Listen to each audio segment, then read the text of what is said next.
and all the grass got eaten, then there would be no grass for everybody. And that's the tragedy of the commons. If everyone exploits the commons, then the common is no longer there for everyone else.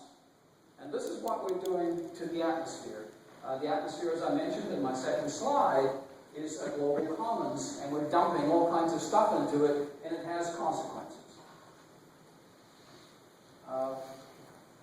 The heading on this says what I think should happen, that, as we've seen this year, there are major costs to some of these effects. We've already spent, I think, $1 billion or something like that on wildfire fighting costs alone, without the costs of all of the loss of the houses and so on, property losses, lives lost, crop loss. There are going to be big losses in terms of the corn crop, and this will have reverberations throughout the world.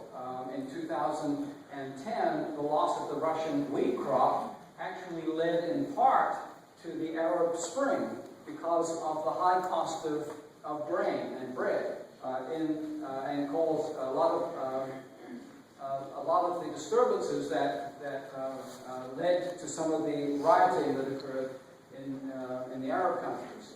And so there are real costs associated with what is going on here, and these costs are not borne by those who cause the problem.